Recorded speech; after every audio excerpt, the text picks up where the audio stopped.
ازيك يا شباب، ازيك يا بنات، ازيك اصحابي، حبايبي، اخواتي، عاملين ايه؟ النهارده ان شاء الله باذن الله هنعمل مقارنه بقى، نرجع بقى مقارنات بين بلدين اشقاء. طبعا هنشوف ان شاء الله باذن الله زي ما شفتوا من العنوان، مقارنه بين الملاعب الجديده للجزائر والمغرب. طبعا انتوا عارفين ان المغرب طلبت الترشح هي لاستضافه كاس العالم، هي واسبانيا والبرتغال على ما اعتقد، صح، ل 2030. والجزائر طلبت لاستضافه كاس افريقيا 2025 او 2027 على ما اعتقد، يعني مش متذكر قوي، بس اعتقد 2025 الجزائر. فالاثنين الصراحه بيجهزوا بطولتين كبار، دي بطوله كاس افريقيا تشيلها لوحدها، ودي بطوله كاس العالم تشيلها هي وكذا بلد. فاعتقد نفس لازم جوده كبيره من الملاعب والتحضير والبنيه التحتيه طبعا. فنشوف مع بعض ونرجع مقارنات بين بلدين. لو عايزين نكمل ونكتر بين مقارنات بين بلدين قولوا تحت يا جماعه في التعليقات، بلدين بس مش مقارنه عامه شمال افريقيا او وطن عربي. اذا كان الفيديو كان عاجبكم وما تنسوش تشتركوا في القناه وتفعلوا زر الجرس، تكتبوا رايكم في التعليقات تحت، وايه لمس عليكم. يلا نبدا. بعد إعلان المغرب ترشحه لتنظيم نهائية كأس العالم لكرة القدم مونديال 2030 بشراكة مع إسبانيا والبرتغال، تعود مشاريع تشييد 8 ملاعب بمواصفات دولية إلى الواجهة، على رأسها مشروع الملعب الكبير لمدينة الدار البيضاء، والهدف تدعيم واستمرار تطوير البنية التحتية وكرة القدم الوطنية في المملكة.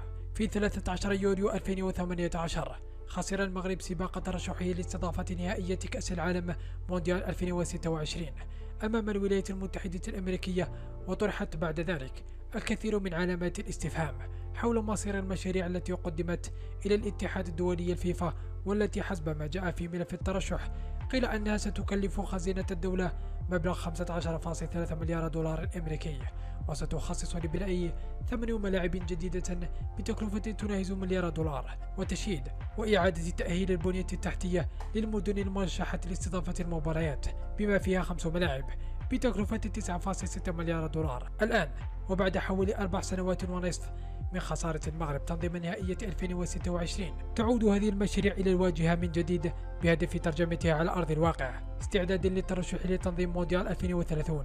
وفي هذا السياق متابعينا الأعزاء، تستعرض لكم قناة كاليفورنيوم جميع مشاريع الملاعب التي يستعرضها المغرب لاستضافة كأس العالم 2030. ولكن قبل بداية الفيديو من فضلكم متابعينا لا تنسوا الضغط على زر الإعجاب والاشتراك في القناة وتفعيل جرس الإشعارات، وشكرا جزيلا لكم. ملعب الدار البيضاء الكبير. الملعب الكبير لمدينة الدار البيضاء واحد من المشاريع. طبعا زي ما انتم شايفين كل دي مجسمات او حاجه 3 دي مثلا بتبين لك الملعب هيبقى شكله عامل ايه في المستقبل، او لما يتبني فعلا حاجات لسه ما بانتش على ارض الواقع. يعني هل كلها مجسمات ولا في حاجات بانت على ارض الواقع؟ واعتقد في ملاعب لو من الملف اللي هو هيتقدم لاستضافه كاس العالم ملاعب حيه وملاعب بتلعب دلوقتي حاليا بس هتتطور، مثلا زي ملعب مركب الخامس هيتطور مثلا يتبني مدرجات اكتر، يتعمل واجهه كبيره، مثلا مكان اللي هو مركز تجاري على ما اعتقد او مركز للمحلات وكده بتاع حوالين، هيبقى ملعب شامل، فاهميني، زي اوروبا كده وبتاع. ففي ملاعب هتتبني جديد على ما اعتقد، وفي ملاعب هتتطور. المشاريع العملاقة التي راهن عليها المغرب خلال ترشحه لاستضافة نهائية في دورات 1998 و2006 و2010 و2020، ولم يكتب له رؤية النور إلى غاية اليوم. وحسب ما تضمنه ملف كأس العالم 2030 والذي بلغ في مجموعه قدم للفيفا في 15 مارس 2018، فإن ملعب الدار البيضاء الكبير من المفترض أن يشيد في منطقة بن سليمان على مساحة 500 هكتار بتكلفة مالية تصل إلى 404 مليون دولار، ويتسع ل 93 ألف متفرج. وكان من المفترض أن تنتهي أشغال بنائه في مارس 2025، ويعتبر إصدادا لملف الترشح الحافز الرئيسي لخطة التنمية الحضرية الكبرى في الدار البيضاء. ملعب الدار البيضاء الثاني كان من المفترض إقامته في منطقة زناتة بقيمة مالية تصل إلى 173.4 مليون دولار أمريكي، يتسع ل 46 ألف متفرج.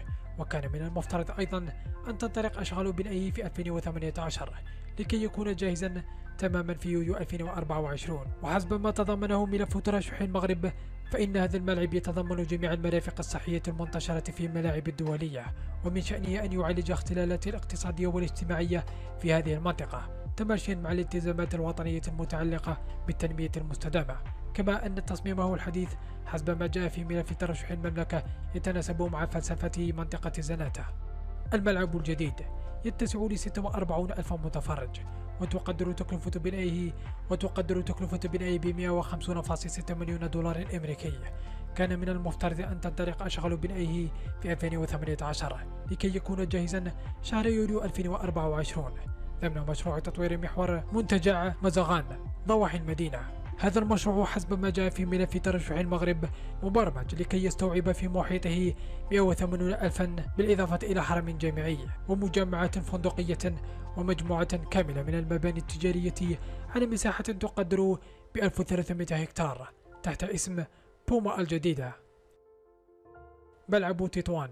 يوم الثلاثاء 20 أكتوبر 2015 أشرف جلالة الملك محمد السادس على إعطاء انطلاق أشغال بناء الملعب على مساحة 36 هكتارا، وكان من المفترض أن يكون جاهزا في عام 2020، غير أن أشغال البناء كانت متعثرة وتتوقف من حين لآخر، إلى أن توقفت بالمرة أواخر سنة 2019 لأسباب مجهولة. وحسب ما تضمنه ملف ترشح المغرب لاستضافة المونديال، فإن ملعب تطوان قيد الإنجاز ويتسع ل 46 ألف متفرج، وتقدر تكلفة إنجازه ب 38.8 مليون دولار. وسيكون الملعب الخاص بنادي المغرب التطواني سيساهم في ازدهار المجال الرياضي في مدينة الشغوفة بكرة القدم العالمية.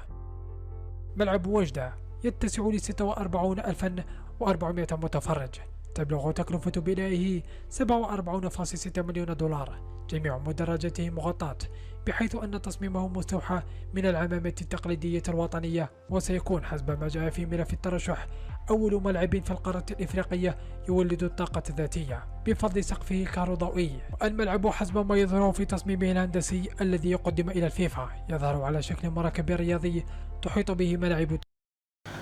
طبعا ما شاء الله زي ما انتم شايفين الملاعب، كل ملعب ليه تصميم معين، ليه مختلف عن التاني، فما شاء الله افكار مختلفه، تصميم مختلف. انا عاجبني كده التنوع حتى في الاماكن، في التصميم، في الشكل.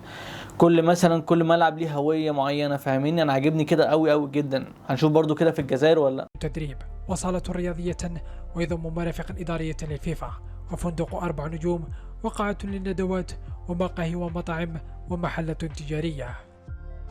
ملعب مراكش الثاني من المشاريع التي وضعها الملعب في ملف ترشح لاستضافة المونديال، تطوير ملعب مراكش الدولي الذي يتسع ل 46 ألف متفرج. تقدر تكلفة المشروع ب 153.6 مليون دولار، وكان من المفترض أن تنطلق الأشغال في 2018 في منطقة تمسطوحت على بعد 10 كيلومترات جنوب المدينة، لكي يكون جاهزا شهر يوليو 2024 حسب ما تضمنه ملف ترشح المغرب. فإن هذا الملعب قريب من مجموعة من المنتجعات الفندقية في المدينة القادرة على توفير إقامة عالية المستوى للسياح. ملعب مكناس يتسع ل 46 ألف متفرج، ويمكن تقليص طاقته الاستيعابية ل 25 ألف مقعد، وتبلغ تكلفة بنائه 151.9 مليون دولار، وكان من المفترض أن تنطلق أشغال بنائه في 2018 لكي يكون جاهزا في يوليو 2024. وكان من المفترض تشييد هذا الصرح المعماري حسب ما جاء في ملف الترشح في منطقة سايس على بعد 15 دقيقة من العاصمة الإسماعيلية، وسط قمم الأطلس المتوسط حسب المناظر الخلابة. ملعب الناظور يتسع ل 46 ألف متفرج، ويمكن تقليص طاقته الاستيعابية ل 20 ألف متفرج، ويمكن إعادة رفعها ل 46 ألفا أو أكثر في حال سعدت أندية الهلال الناظور. ملعب ورزازات تبلغ تكلفة بنائه ما بين 146 مليون دولار، يتسع ل 46 ألف متفرج، ويمكن تقليص طاقته الاستيعابية ل 20 ألف متفرج. سيساعد النادي المحلي للمدينة حسب ما جاء في ملعب الترشح على التطور والنمو بسرعة ليصبح قوة رئيسية في كرة القدم المغربية، كما سيساهم في التنمية الحضرية لبوابة صحراء. تحديث 5 ملاعب، وهي الرباط وطنجة ومراكش وأكادير وفاس. تعهد المغرب بصيانتها وتطوير بنيتها التحتية حتى تستجيب للمعايير الدولية وتتلائم مع متطلبات الاتحاد الدولي لكرة القدم الفيفا. وحسب ما تضمنه ملف ترشح المغرب، فإن التكلفة المالية لصيانة وتطوير الملاعب الخمسة محددة في 363.2 مليون دولار.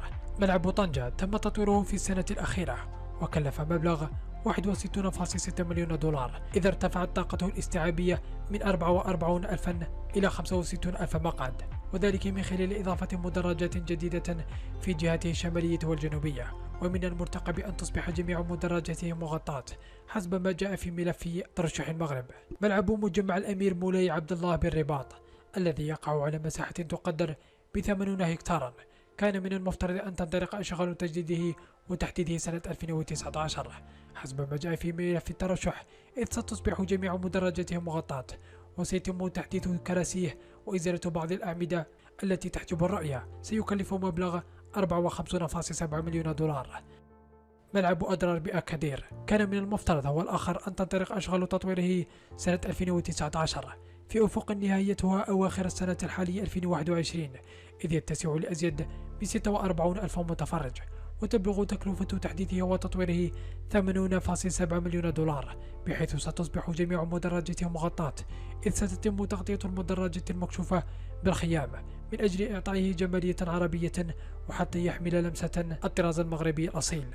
ملعب فاس شيد سنة 2002 ويتسع لأزيد من 46 ألف متفرج. كان من المفترض أن تنطلق أشغال تطويره سنة 2020 بتكلفة مالية حددت في 59.5 مليون دولار حسب ما أشار إليه ملف ترشح المغرب. شباب يا بنات، خلصنا. بس مش عارف بقى، يعني انا دلوقتي الفيديو ده ممكن انزله لوحده، انزل فيديو ردة فعل على الملاعب المغربيه لوحدها وردة فعل على الملاعب الجزائريه لوحدها، ما اعملش مقارنه يعني كده، عشان برضو طول الوقت برضو الفيديو ما يبقاش طويل قوي فالناس ممكن تمل يعني. بس فانتظروا ان شاء الله الفيديو اللي جاي ملاعب الجزائر.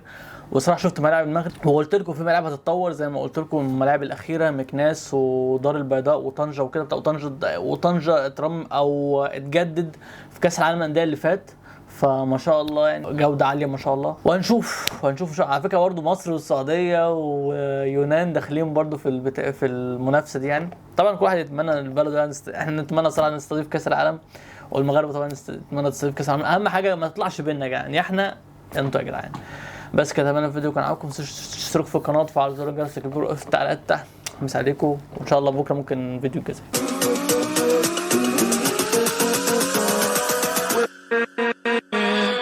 with